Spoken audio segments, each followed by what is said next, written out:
Too many fools blocking my motion. Carving my eyes must be the potion. Spots on my eyes must be the lotion. Love in a void, it's so numb. A void in love, it's so dumb. Love in a void. Too many bigots for my liking. Too many critics, too few writing. Rabid dogs that aren't biting. Love in a void, it's so numb. A void in love, it's so dumb. Love in a void. Jaded reputation on which you're staking. Lots of money for the making. For all the stars, they're just faking.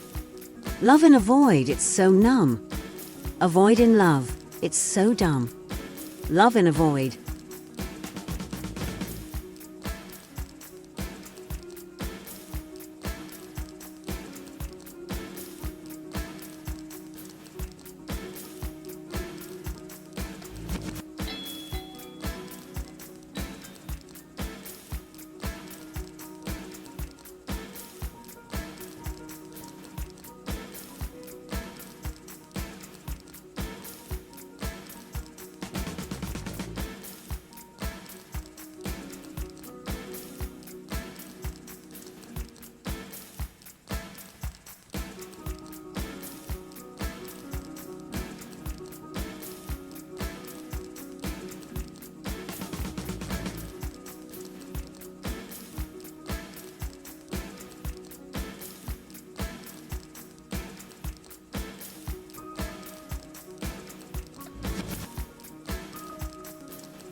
Neither a borrower nor a lender be.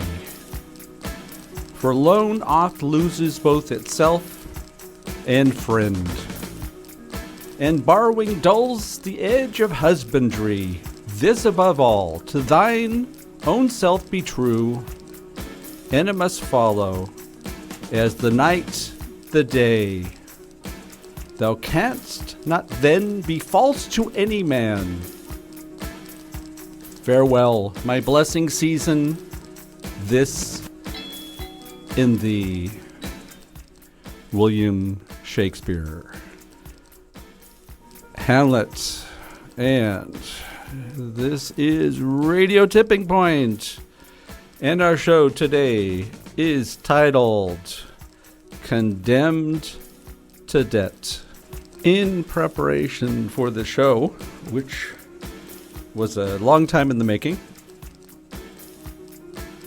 Not that it was necessary or planned, just kind of ended up that way.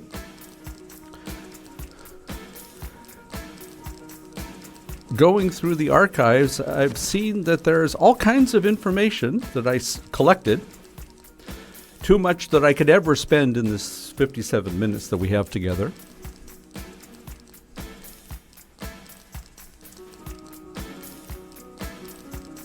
But it allowed me to realize how big this subject is, how important it is, and this could possibly be the most important thing that we'll be talking about today. This concept of debt.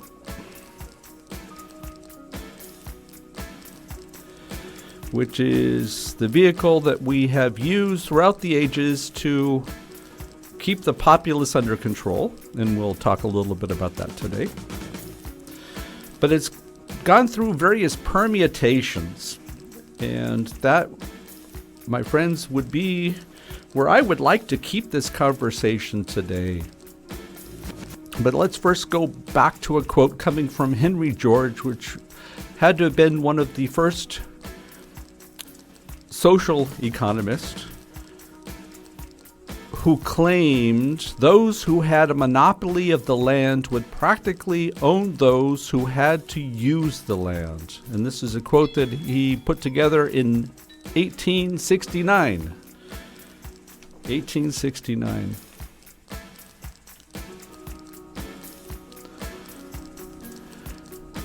Pier Paolo Pasolini, in his discussions about the conditioning taking place within the school system, made the claim that the conditioning can only work because everybody's going through the same condition.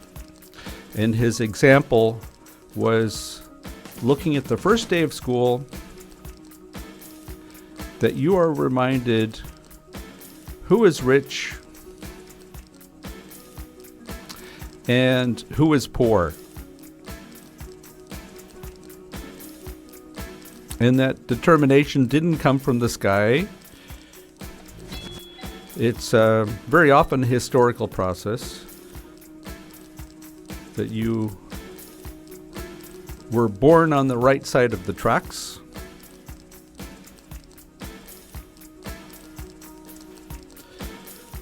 But inevitably, you are born into a situation where you have plenty,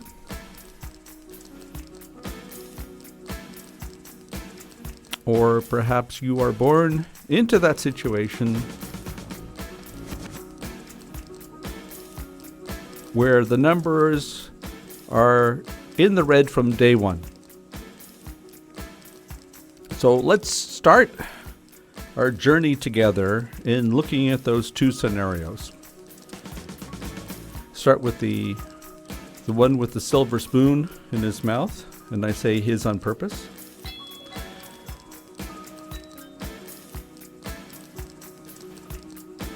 So there are no debts. There's plenty of cash, either liquid or tied into some sort of equity. And so you are taught at an early age, oh, from this money you make more money.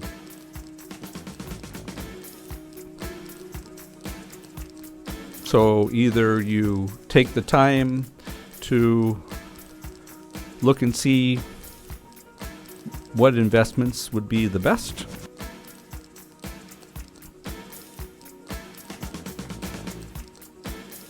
and you will invest that money, or very possibly you might lend the money to somebody else. So with that, you continue the path that defines rich and poor. So let's take a look at the other side of the track, huh? So you were born without cash, and let's go one step further, that you are born with debt over your head. You didn't ask for that, but you got it nonetheless.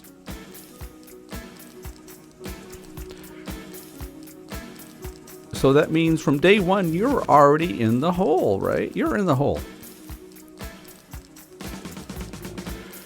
So very possibly, and most probably, you'll have to go back to that first individual I talked about, the person with the cash.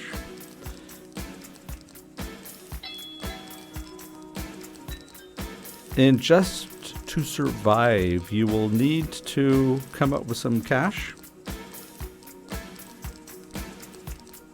And that keeps the process running.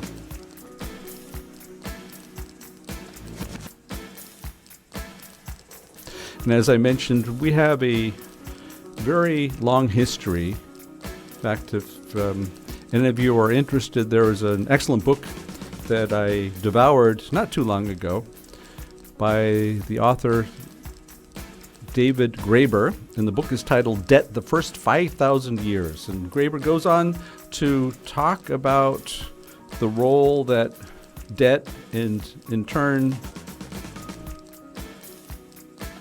the slavery, which was very much tied to that, how that condition was presented throughout various cultures. And we have a long history, 5,000 years, long history, going back to ancient Mesopotamia, which for those of you who are not quite sure where Mesopotamia is to be found on the map, we're talking about Iraq today.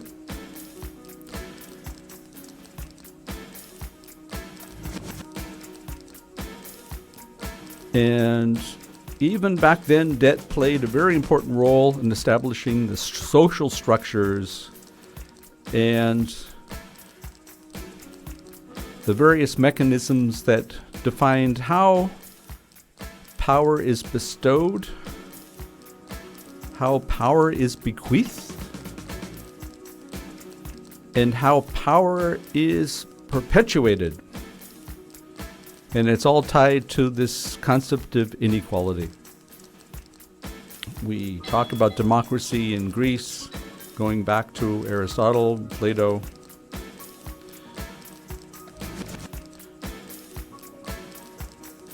But their leisure was only possible due to the condition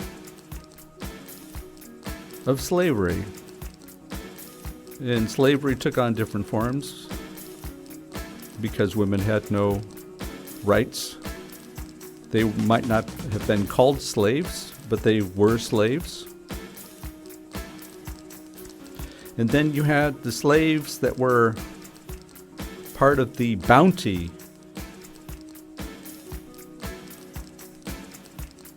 that you received in conquering one city or a territory, that your prize were the slaves. And that means that very possibly you could be the slave driver on one day, and if you lose the next war, you possibly could be the slave. And we can find that within the Greek narrative of that time, that you had individuals who would play both roles.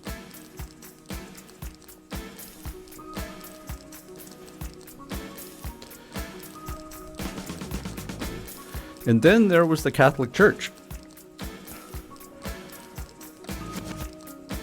who, of course, played a very important role in ensuring that we had this level of inequality. And your hope, your redemption lied no longer in this life, but in the next one. Unless you had enough cash, which allowed you to break the rules. And because the church was always looking for cash itself, they needed to come up with a racket. And so they did, and it was called indemnity, through the form of indulgences that you had the ability. It's almost like a joker or a wild card that you were given. You could pay for it in advance or ex post facto, but it allowed you to do whatever you wanted.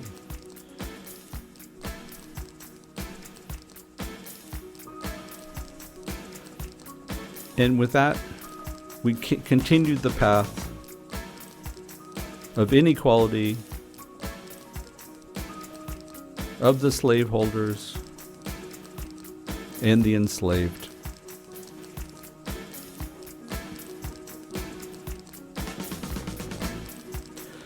So let's continue on this journey. Most of you are going to be aware of what took place coming from the process of colonialism and the slave trade starting in West Africa in the early 17th century. That's primarily when it hit its stride.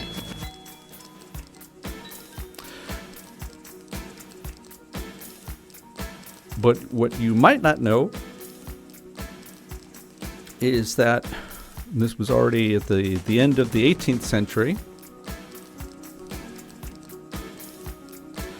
There was a group that were able to repel the slaveholders, and with that, they were able to declare their freedom. And that one was louder than a bomb. Why? Because it took place at the time of the American Revolution, better said, at the time the Constitution was being formed, where this idea of 3/5 of a man was being defined as a compromise to those southern states where slavery was still being propagated. And so that area that I was talking about, where the slaves were able to overturn their condition, were able to ban the slaveholders from the territory, was Haiti.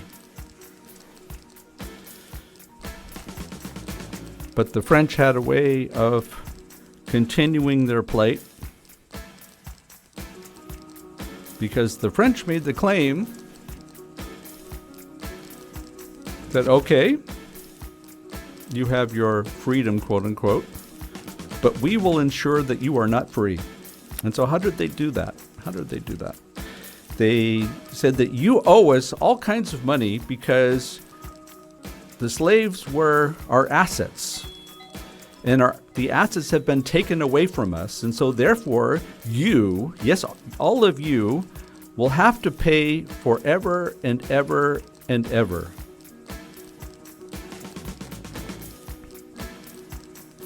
And those countries who were propagating slavery were very happy to support that stand, the stand that the French put through to the Haitians, because that was the biggest fear that they had, knowing full well that by keeping human beings down within a certain condition, that perhaps maybe they will figure out a way to collect their forces and perform a similar action. And so everybody else was very, very afraid that this was going to take place. And in fact, this was the biggest fear, that there will be a payday for the injustice. So that meant that the slaveholders, they knew exactly what they were doing.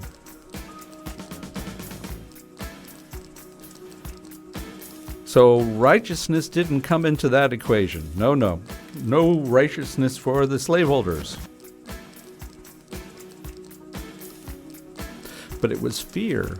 Fear was what was driving them. Well, actually two things. One, they felt it was their divine right because of the superiority of the white race. And the second one was the fear of having Haiti 2.0. And we see how this process continued. Let's go to the Civil War, the United States Civil War between 1861 and 1865, where Lincoln was not looking to just free the slaves and allowing them to live in peace and in equity. He was trying to convince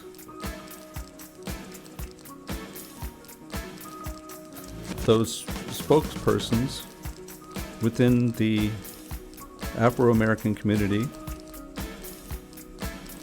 that they should all go back to Africa.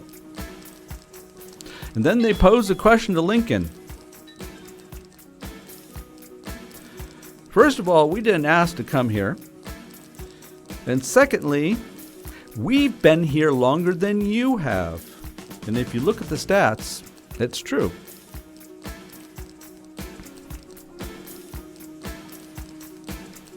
But that debt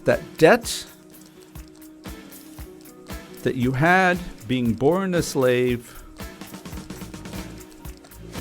that was continued in the form of sharecropping, meaning that you had that debt over your head,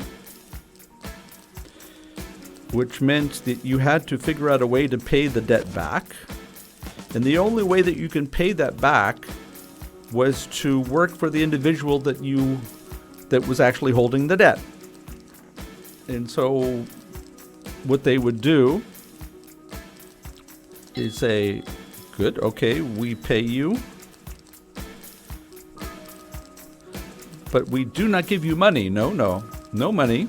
We will give you certificates that can be traded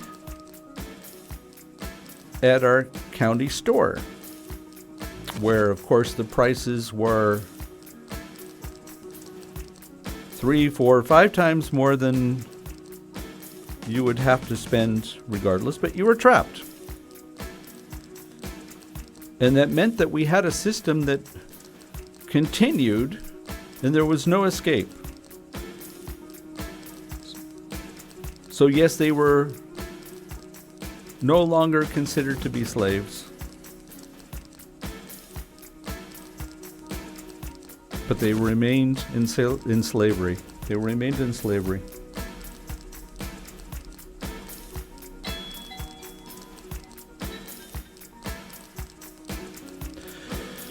So slavery in North America was abolished, quote unquote.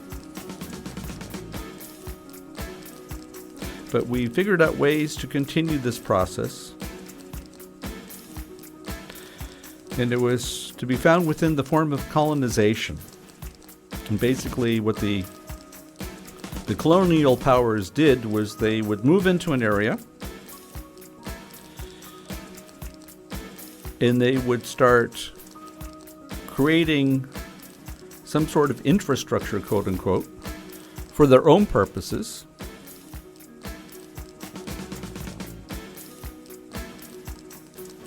Then they would go to the people whose land was used,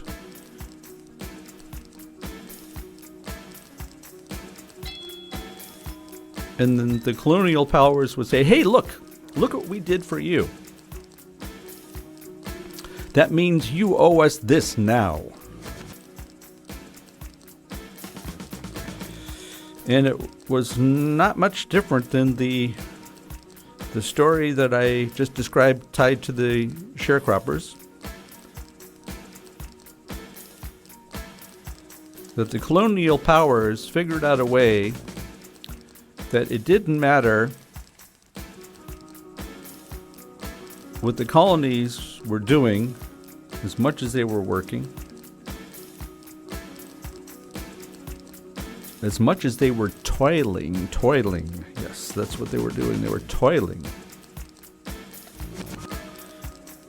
That at the end of their efforts, there was never enough to pay back the debt. So freedom was never reached. And this was a way not only to ensure that the powers never lost, but they created a structure where they could only win. Didn't matter what happened, they won. Every day is a winner.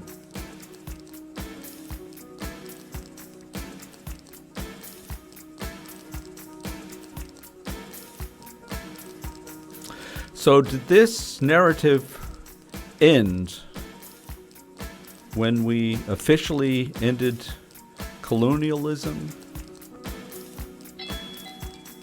No. If you think about the story I just told you, and the colonial powers would go in and build infrastructure that was created for their own purposes.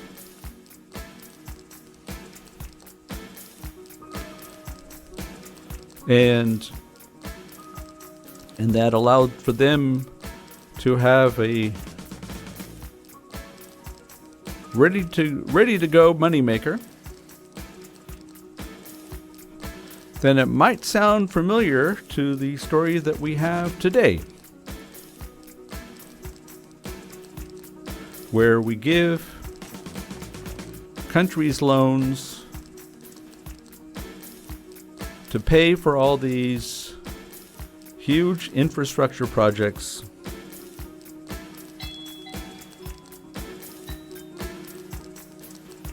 And, oh, you cannot pay for this.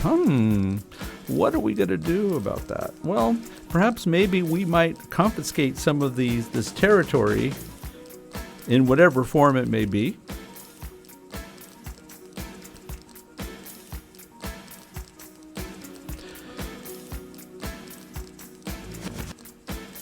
And that's how the Global South continues to be in perpetual servitude. Yes, that's what it is. Perpetual servitude. Servitude.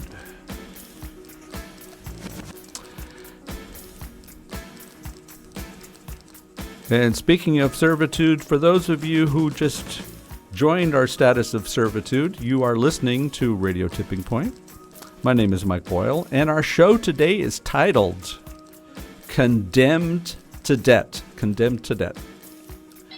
And this one has a very, very long history. Yes, it does. It does. It does.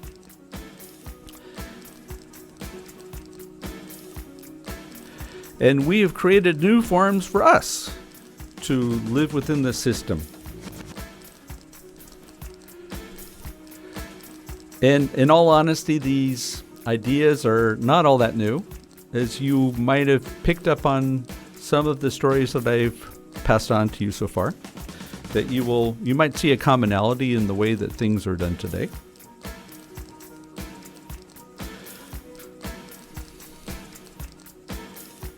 We talk about the difference between equality and equity. And equality would mean that we are all the same.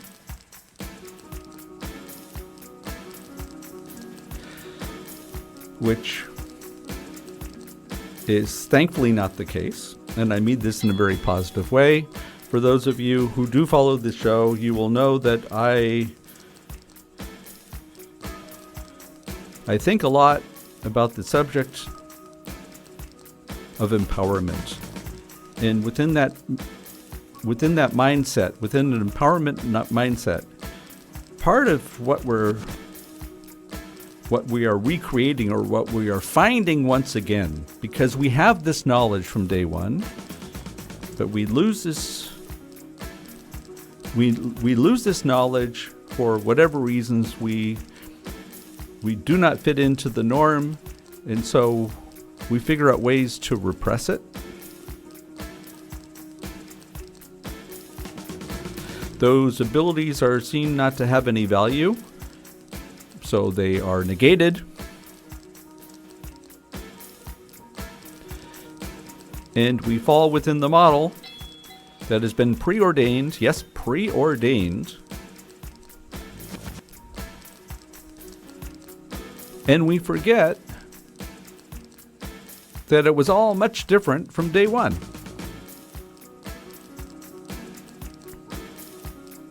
So back to the definition. So equality would infer that we all have the same rights. But it doesn't address this point that I have gone to, or I keep coming back to, of equity. So from day one, we are not given the same set of cards for whatever reason. And I am not referring to the dispositional. I'm talking about the societal cosmos that decided on which side of the track you actually live on.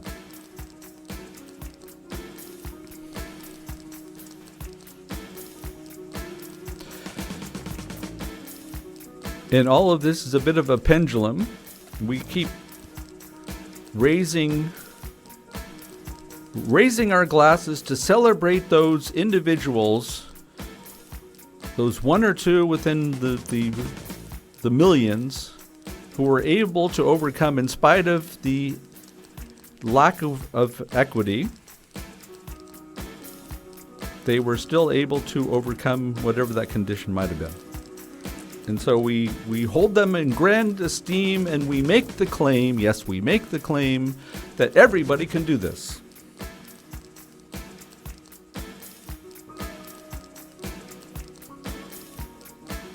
Knowing full well that not everybody has the same talents, right?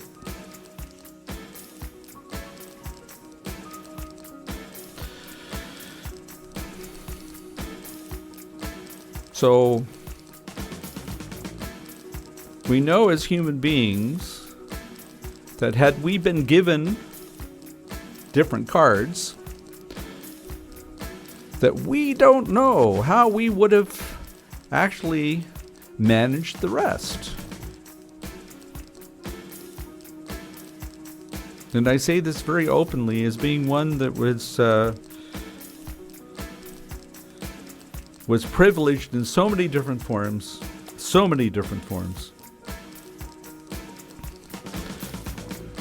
that I could only speculate what the reaction, the ability to rely on some sort of internal resources that I might have, some skills, some capabilities to overcome whatever that situation may be. It's always easy for us to speculate, not actually being in that situation.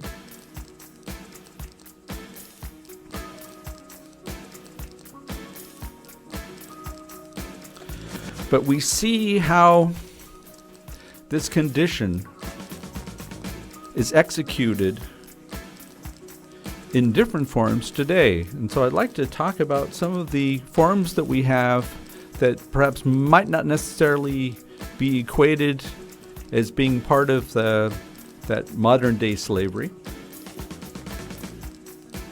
And of course we don't like to use these words, because that's inferring a certain condition that we apparently have already eliminated. That's the claim we make.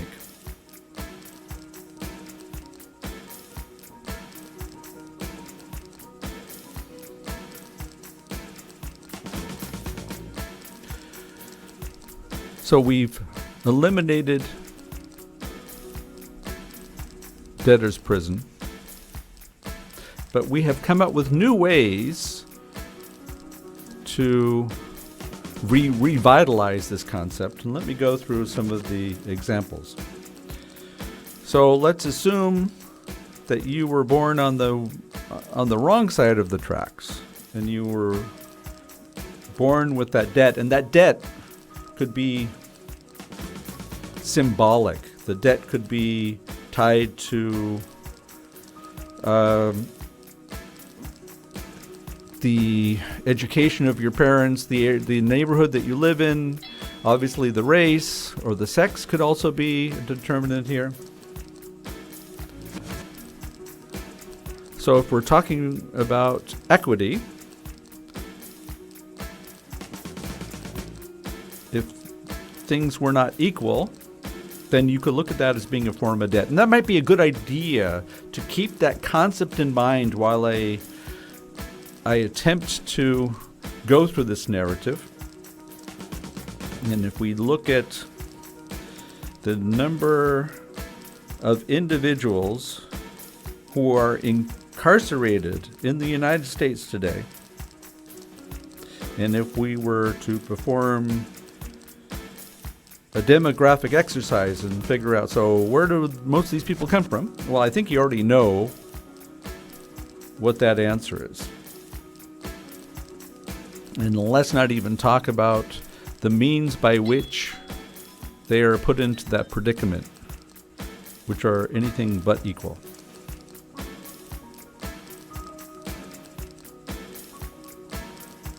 So one of the objectives that we have in this grand creation called debt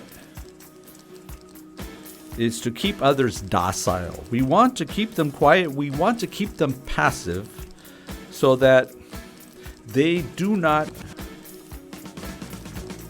become a threat to our power base.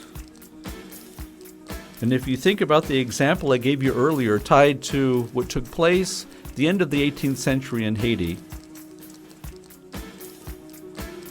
you had the big fear on the one side, and you had the huge debt, which unfortunately the people of Haiti were never able to overcome.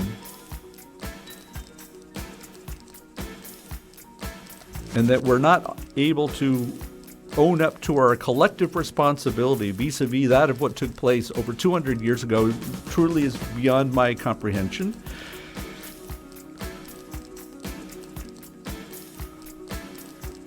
Because it's so obvious, it's so apparent, it's so damning. And damn it all, if it's not shameful, yes, it's shameful. So let's continue on the path. We look at the demographics, primarily Afro-American men.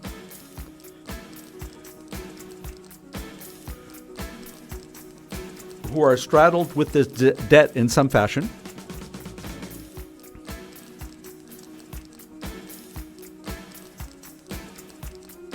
And it could be something very simple that most of us have no clue of what it would be like.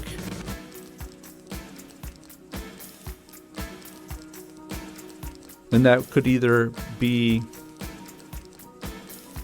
being thrown on the streets, not having a place to live,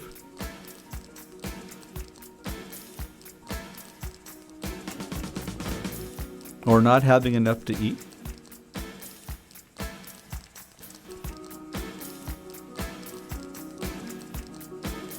Or some other melody that could take place. Or maybe, and they're not mutually exclusive, you can end up with all three or with multiples. So you're put in that situation, and you feel that your back is against the wall, and you feel that you have nothing to lose, right? You have nothing to lose. And all you could think about is figuring out some way to get past the day.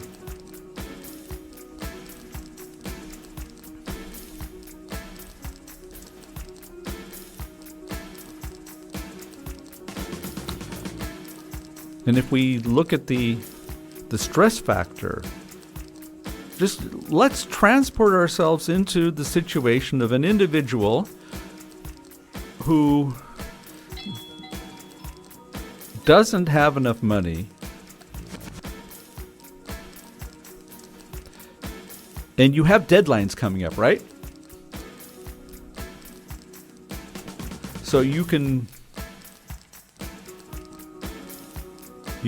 borrow from Peter to pay Paul only so long that Peter's going to want his money back. And let's assume that Peter is the landlord, and Peter's going to want his money by the first of the month. And you know that you don't have the money to pay Peter by the first of the month. And we get closer and closer and closer to that magic day, the first of the month. And you're thinking the whole time, damn, how am I going to pay Peter? How am I going to pay Peter? And let's continue on that journey. And let's say that we are on the 30th or the 31st of the month. And you know you cannot pay Peter. Nope, you cannot pay him. And this would not be so bad but you were not able to pay Peter the last time. And Peter told you, if you don't pay all of it by the first, not the second, not the third, the first, then you're out on the street.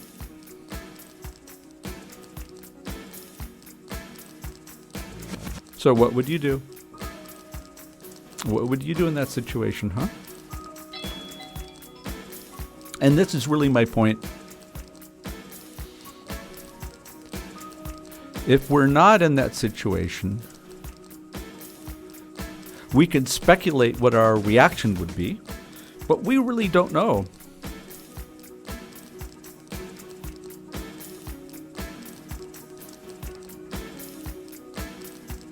And I, for one,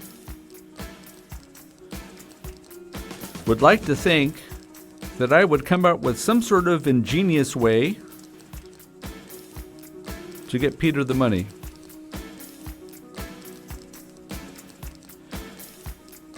And it's very possible that that ingenious solution could possibly get me in trouble. I don't know what that solution would be, and I don't want to think about what it would be like.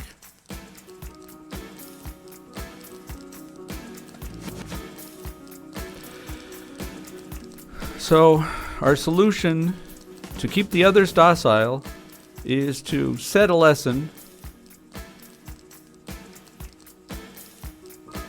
and jacking up the odds that if you try that thing, that very possibly you're going to be sent to the pokey. Yes, you're going to be sent to jail. Do not go past go. You go straight to jail. And then once you end up in that confines,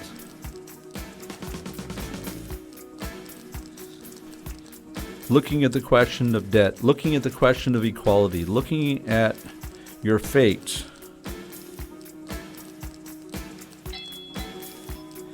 right, we do not call this slavery, but it's not too far off the mark, folks. It's not too far off the mark.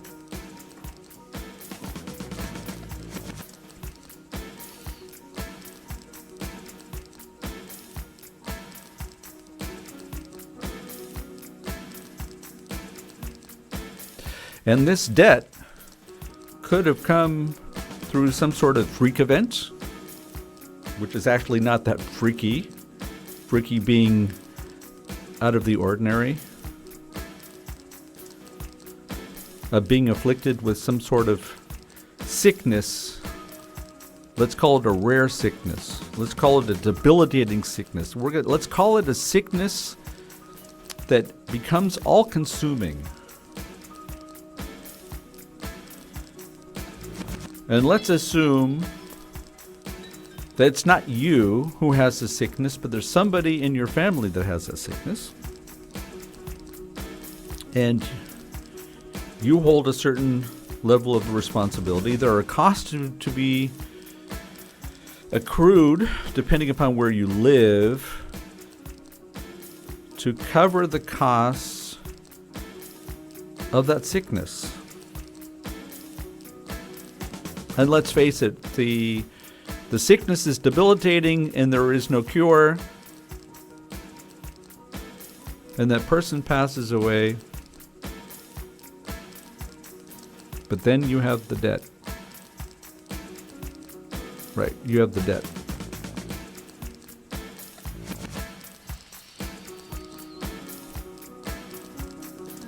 And that becomes a vicious circle, one that you cannot escape because you need to figure out ways to cover the amount, which is that you can never cover through legal means, and certainly not being able to earn enough money, quote unquote, to cover the debt.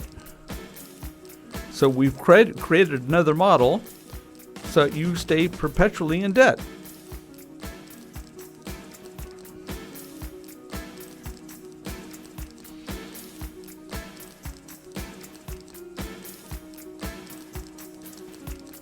And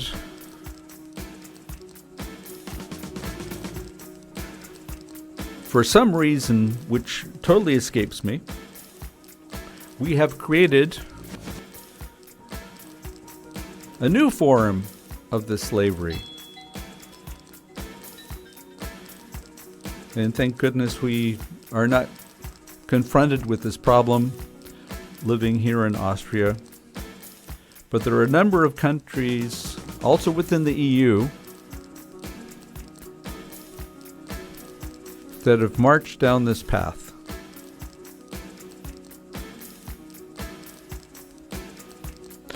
It was last month that I met somebody who studied in the United States. And she told me that she has debts of $200,000. She's finished her studies, and she has debts of $200,000.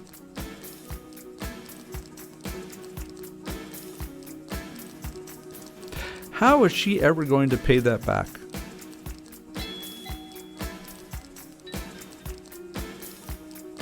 Unless she takes on a position that's only the only driver is for her to figure out a way to pay back the 200 grand.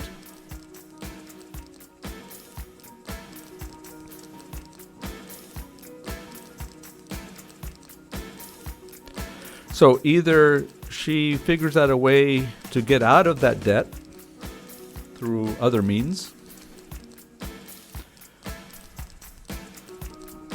or she needs to create some sort of structure to live her life that she can finally have that 200,000 covered. And of course, she's not alone. There are plenty out there.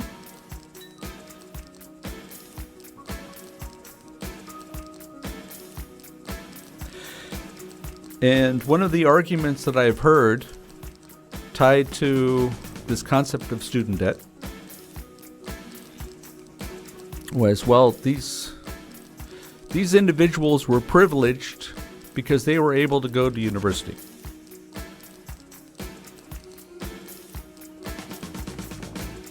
In other words, we shouldn't lament about their situation too much because they were privileged to begin with.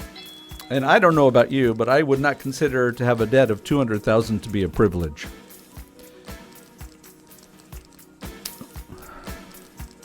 Do you see a continuity between all of these examples I've been giving you so far today and the way that we inherit debt from day one, whatever form that debt may take? That we have these structures within society that make it virtually impossible for us to be free of the debt. That we have an economic system that's based on growth, quote unquote, that requires us all to take on loads and loads of debt. We haven't even talked about personal debt so far.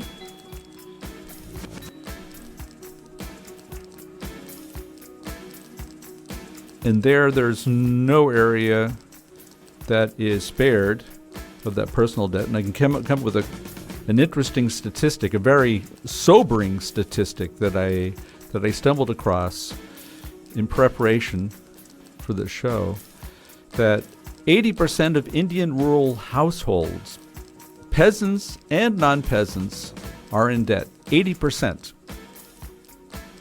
And of course, their agricultural work does not pay them enough to pay back the debts. And so this has become a vicious circle. And in fact, when we look at the protests that were taking place due to the agricultural reform that the Modi government was trying to pass through maybe a couple of years ago, last year, I'm not quite sure, that the rural farmers felt that they had nothing to lose. And in fact, the Modi government had to back down.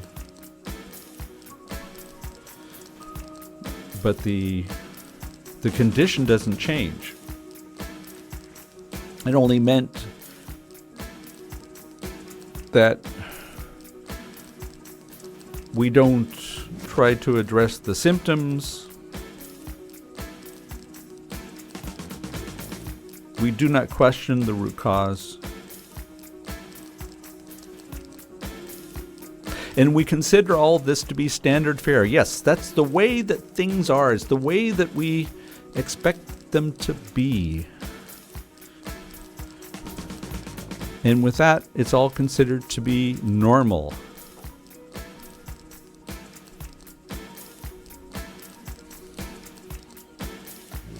So, within the remaining time that we have together today,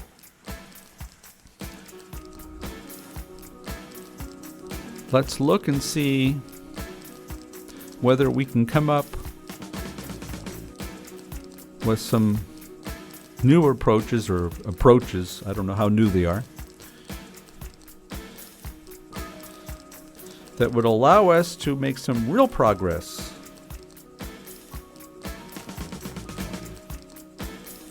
So the first one is to understand these vicious cycles tied to debt, and we need to figure out ways to break them. So that means we need to, within our own domain, because that's really the only area that we can directly affect, look within our own domain, understand these cycles, and let's figure out ways of how we can break them. Either in the form of debt relief, or we make sure that these models simply do not work anymore. If we believe that the problem aren't people, the problem are structures, and if we create proper structures, then people would be able to live in peace, in tranquility, and in harmony. Maybe not every day, but a hell of a lot better than we've been doing so far. So we look at that on a smaller level. What about what we are doing, either within our country or perhaps within our region, that helps perpetuate this dependency? And I'll give you one very poignant example, and it's tied to agriculture in Africa.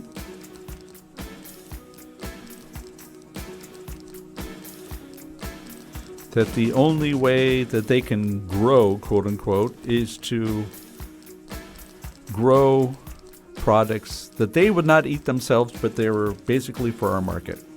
And there was a show that I did a while back, and I was talking about green beans. And that our green beans here in Austria, if you look at the can, shouldn't be surprised that they're coming from Kenya.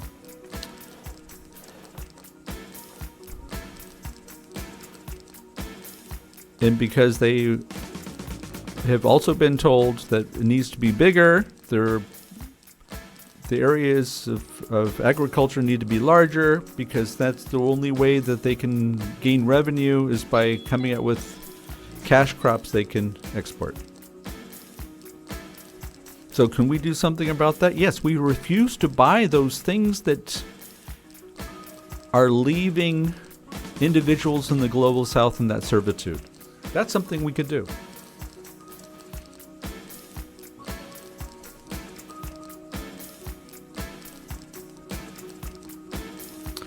What about the educational system that forces individuals to make certain compromises due to the fact of that heavy burden that's been put on their shoulders? There, I think the debt is only the symptom. The root cause lies somewhere completely different. And so the whole idea of education and the value it has in our society and the actual cost, and who is being supported by all these costs, and what's the value that is actually being accrued through the system.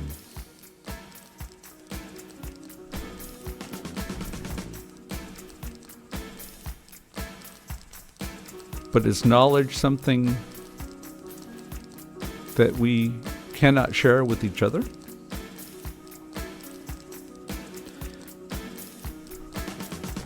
Can we come up with new models that breaks the chain tied to these vicious cycles?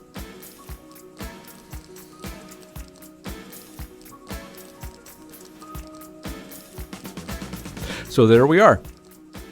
There we are on a Tuesday in August.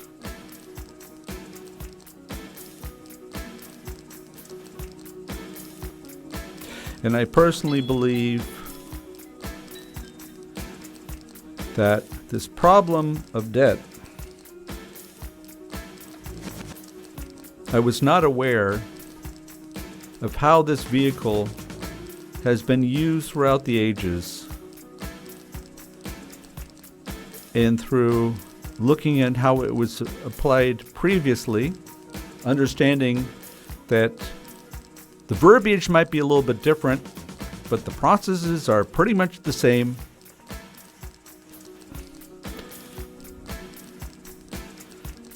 That by us being aware of that condition and where the problem lies,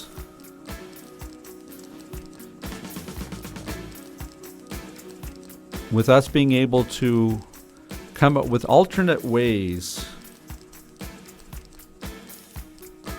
in holding that sense of responsibility for those that perhaps were not given the same deck of cards that we were, that indeed we do hold the responsibility. And we also hold the means by which we can create something much better. And that's something I wish for all of you this week. Stay cool. I appreciate you listening. And I indeed will be back. I will be back next week. Thanks.